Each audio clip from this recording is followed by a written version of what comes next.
Bismillahirrahmanirrahim. Assalamualaikum warahmatullahi wabarakatuh. Tashihau Yupriyaking Wabarakam. Tak Sri Akal.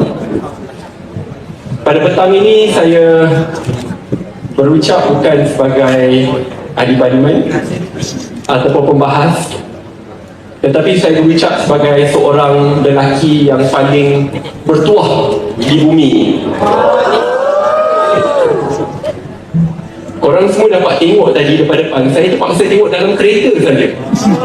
Tetapi yang penting adalah pengakhirannya, di mana pertunangan daripada saya dan pihak keluarga diterima oleh mama dan ayah Bella. Itu paling penting. Saya dapat melihat sisi yang berbeza.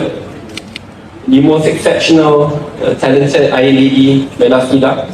Mungkin korang kenal Bella, keluarga, kawan, melihat kerjayanya berada di atas pentas.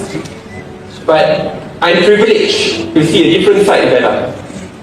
Wanita yang tidak pernah faham perkataan penat. Dalam kepenatan itu juga dia mencari kebangkitannya.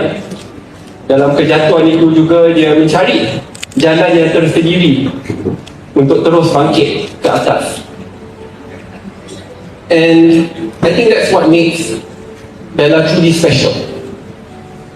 Kalau ada satu perkataan yang dirumuskan, it's not just that she's an Iron Lady, tapi dia wanita yang sangat baik. Baik itu adalah perkataan yang tidak boleh dipisahkan oleh Bella.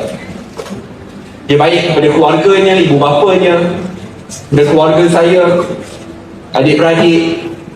Tetapi yang lebih penting, dia baik kepada orang yang dia tak pernah jumpa pun sebelum ni. Dan sebab itu saya rasa saya berada dalam keadaan yang sangat baik, kerana saya kenal Bella before I fell in love with her. And as a friend, and that matters, sebab sebagai seorang kawan baru kita lihat sisi yang berbeza orang tu. Bila saya kenalkan kawan-kawan saya, atau bila dia berjumpa dengan staff yang tak pernah dia berjumpa sebelum ni. Kadang-kadang sambil kita buat shooting kolaborasi, dia dah berpeluh, penat, tak berhenti selepas 12 jam. Orang datang, dia tak pernah jumpa orang tu. Orang hantar makanan, tapi dia layan seperti keluarga dia sendiri. I think that's why I am in love with Bella Skida. She's an amazing lady. Tetapi apa yang lebih mengagumkan adalah Bella Skida sebagai seorang ibu, as a mother, to two exceptionally wonderful, amazing, beautiful, handsome children, Ara dan Aiden.